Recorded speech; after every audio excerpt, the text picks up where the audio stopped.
नमस्कार दर्शकों, आज हम आपको एक ऐसे महान संत मसीहा के बारे में बताने जा रहे हैं जिन्होंने अपनी आध्यात्मिक ज्ञान से लाखों लोगों को परमात्मा का साक्षात्कार करवाया है, लाखों लोगों का नशा छुड़वा दिया है, लाखों लोगों के उजड़े घर बसा दिए, लाखों लोगों की जिंदगी संवार दी, नशा मुक्त, पाखंड मुक्त, दहेज जैसी बीमारी को जड़ से उखाड़ फेंकने का बीड़ा उठाया। दोस्तों, अब आप सोच रहे होंगे ऐसा कौन सा मसीहा इस धरती पर मौजूद है जिसके बारे में हमें पता ही नहीं है। दोस्तों, हम आपको बता दें वो कोई और नहीं बल्कि जगत के तारणहार संत रामपाल जी महाराज हैं, जिन्होंने दहेज मुक्त, नशा मुक्त, भ्रष्टाचार मुक्त, व्यभिचार मुक्त समाज का निर्माण करते हुए सत्य ज्ञान की सुगंध पूरे विश्व में फैलाने का बीड़ा उठाया है। ऐसे महान संत मसीहा का वो दिवस जिसको आध्यात्मिक जन्मदिन भी माना जाता है, उस महान संत रामपाल जी महाराज का वो दिवस 17 फरवरी 2024 को बड़े ही हर्षोल्लास के साथ मनाया जा रहा है। एक नहीं, दो नहीं, बल्कि लगभग 10 सतलोक आश्रमों में और हिंदुस्तान ही नहीं बल्कि विदेशों में भी वो दिवस मनाया जाएगा। आइए संत रामपाल जी महाराज के बारे में थोड़ा विस्तार से जान लेते हैं। दोस्तों, संत रामपाल जी महाराज जिन्होंने जनता के कल्याण के लिए अपना पूरा जीवन दांव पर लगा दिया। 8 सितंबर 1951 का वह शुभ दिन जिस दिन संत रामपाल जी महाराज जी का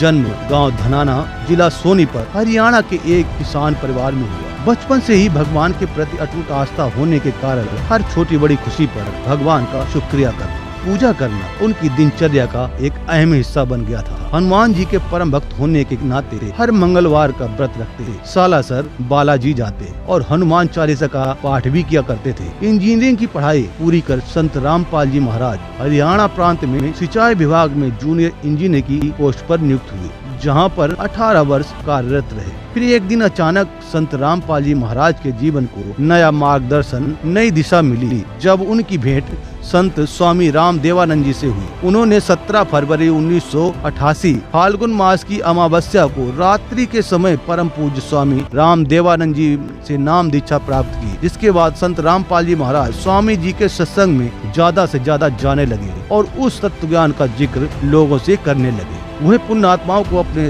गुरुदेव स्वामी राम देवानंद जी के पास ले जाकर उनको नाम दीक्षा दिलाया करते थे और घर पर भी ज्ञान चर्चा किया करते थे। फिर एक दिन अचानक सन 1993 में परम संत स्वामी राम देवानंद जी ने सतगुरु रामपाल जी महाराज को सत्संग करने की आज्ञा दी और फिर सन 1994 में नामदान की आज्ञा प्रदान तथा आशीर्वाद दिया कि घबराना मत, मैं तेरे साथ रहूंगा और पूरे विश्व में आपके बराबर कोई संत नहीं होगा। संत रामपाल जी महाराज जी ने घर घर, गांव गांव, नगर नगर जाकर सत्संग करना प्रारंभ कर दिया। संत जी ने परमात्मा की वाणी को घर घर में पहुँचाने की शुरुआत की। इच्छुक भक्त आत्माओं के घर गरीबदास जी महाराज जी के सदग्रंथ साहिब की स्थापना करते और पाठ प्रकाश किया करते थे। धीरे धीरे संत रामपाल जी महाराज की बहु संख्या में अनुयायी हो गए। सन 1999 में गांव करौता, जिला रोहतक, हरियाणा में सतलोक आश्रम की स्थापना की तथा 1 जून से लेकर 7 जून 1999 तक कबीर परमेश्वर प्रकट दिवस पर 7 दिवसीय विशाल सत्संग का आयोजन कर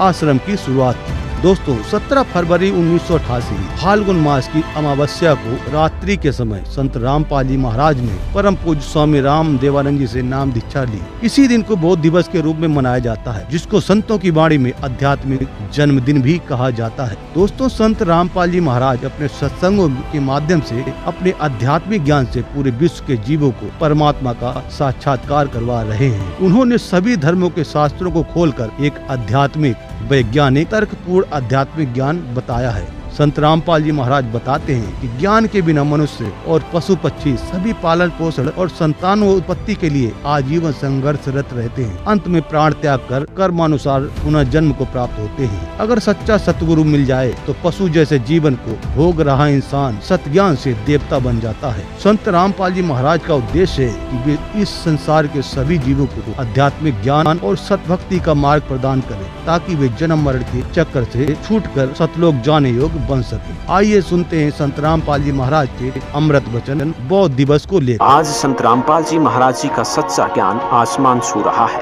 और दिन प्रतिदिन उनका ये तत्व ज्ञान विश्व में बहुत तेजी से फैल रहा है, जिसे रोकना मुश्किल ही नहीं नामुमकिन है। आज उनका संघर्ष फल रहा है और विश्व भर के लोग उनसे जुड़ रहे हैं तथा उनका मानव समाज के कल्याण का मिशन सफल हो रहा है। हरि के नाम बिना ये राजा रसब हो मिट्टी लदे कुम्हार के, घास न डाले कोई। ओए होए, जो मालिक ने वचन बोल दिए कि भक्तिहीन आपका राजा भी हो वो गधा बनेगा, और मट्टी लदे को मार के घास भी बार खा के आओगे, वहां उसकी कोई सेवा नहीं होती, ऐसी दुर्गति होगी। और जो मालिक ने बोल दिया फाइनल समझ लेना, कदे किसी का भ्रम हो, ये अज्ञान का भ्रम है, इसको हटाने के लिए सत्संग की आवश्यकता है, और सत्संग केवल कबीर परमेश्वर ने ही हमें दिया है, और उसी के आधार से दास आपके सामने उन्हीं का दिया हुआ ज्ञान प्रचार कर रहा है।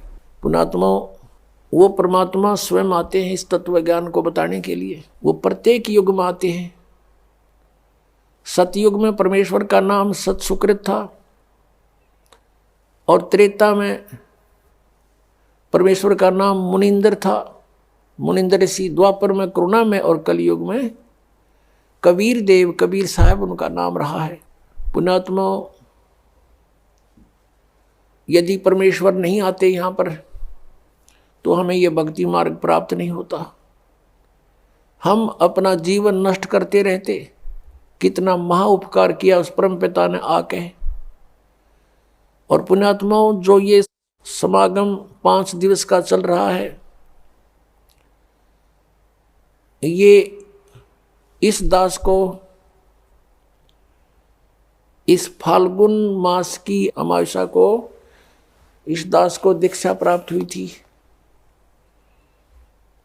और परमात्मा कहते हैं, जिस दिन सतगुरु भेंटिया 100 दिन लेखे जान, बाकी समय बर्बाद गया तेरा बिना गुरु के नाम। जिस दिन आपको दीक्षा प्राप्त हुई वो आपका आध्यात्मिक जन्म है। पुण्यात्माओं, ये दिन जो इतना महत्वपूर्ण है, फाल्गुन की अमावस्या, सन 1988 को यही फाल्गुन की अमावस्या के दिन दास को उपदेश प्राप्त हुआ था मेरे पूज्य गुरुदेव परम पूज्य स्वामी रामदेवानंद जी महाराज से। और पुण्यात्माओं, अगर वो दिन मुझे प्राप्त ना होता तो आज आप भी दुखी रहते, वंचित रहते, और दास का भी जीवन नष्ट हो जाता। अब वो दिन इस जिंदगी में भूला नहीं जा सकता। तो उस उपलक्ष्य में ये ज्ञान, ये समागम हो रहा है। तो जिस तरह दास को ये ज्ञान हुआ, और ये दास पहले यही डले ढो रहा था, लोक वेद के आधार से भक्ति कर रहा था, पीछे लग गया जाऊं था मैं लोक वेद के साथ, रस्ते में सतगुरु मिले है दीपक दे दिया हाथ। तो दास भी यही लोक वेद के आधार से बाबा श्याम जी की जय हो, बाबा श्याम जी के पुजारी, और फिर हनुमान जी के पुजारी। 25 वर्ष तक दास ने हनुमान जी का व्रत रखा, मंगलवार का हनुमान चालीसा 7 बार प्रतिदिन कंटिन्यूस करना। फिर श्री राम श्री कृष्ण हमारे इष्ट, शंकर भगवान भी साथ में पूज्य। यानी इस तरह का हम सारे ही पूजाओं का ढेर सारी पूजाएं किया करते थे। और जो भी घर में सुख हुआ, जैसे बच्चा पढ़ता है तो पास होता है, सफल होता है परीक्षा में, तो वो कह सोचता है कि मेरे भगवान ने मुझे पास कर दिया। हम उनके 100 शुक्र मनाते थे, सारे देवताओं के नाम लेते थे इकट्ठे, उसने दया करी, बाबा श्याम जी की जय हो, हनुमान जी की जय हो, श्री कृष्ण भगवान की जय हो, राम की जय हो, शंकर भगवान ने दया कर दी।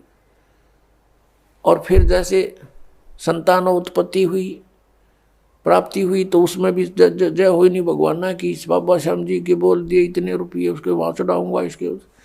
अब ये लोक वेद के आधार से हम सोच रहे थे ये देवता हमें लाभ दे रहे, ये तो कुछ भी ना कर सकते। इनके इतिहास, इनकी पावर से हमें पता चला कि ये भगवान तो हैं, स्वामी हैं, अच्छी आत्माएं भी हैं, लेकिन ये हमारे को केवल वर्क डन दे सकते हैं, जैसा कर्म करेगा उतना ही दे सकते, इसमें कोई परिवर्तन नहीं कर सकते थे। आपके अगर पूर्व जन्म में कोई संस्कार अच्छे थे उनसे आपको लाभ हो रहा था, लाभ ही देंगे ये। आपका कोई पाप कर्म आ गया तो पाप कर्म भी जबरदस्ती आपका भुगवाएंगे, उसमें कोई परिवर्तन ये नहीं कर सकते। अब कबीर देव जो है वो कर सकता है। तो पुण्यात्माओं, ये दास पहले लोक वेद के आधार से अपना जीवन नष्ट कर रहा था। कोई अभाव नहीं था घर में, सब सुविधाएं थी, संतान थी, 2 पुत्र 2 पुत्री, जेई की सर्विस थी दास की, जूनियर इंजीनियर की, और ये सोच रहा था बहुत बढ़िया काम है, ऐसे ही ठीक है। और जब ये अंधेरा हटा, जब बताया कि कोट जन्म तन बरमत हो गए, कुछ ना हाथ लगा रे, कुकर सुकर खरब्या बोरे, कौवा हंस पुकारे, कोटि जन्म तू राजा की, न मिटी न मन की आशा, और भिक्षको का दर दर घूमया, ये मिला नहीं निर्गुण रासा। इंद्र कुबेर ईश की पदवी, और ब्रह्मा वरुण धर्मराया, विष्णुनाथ के पुर को जाकर तो फिर भी वापस आया।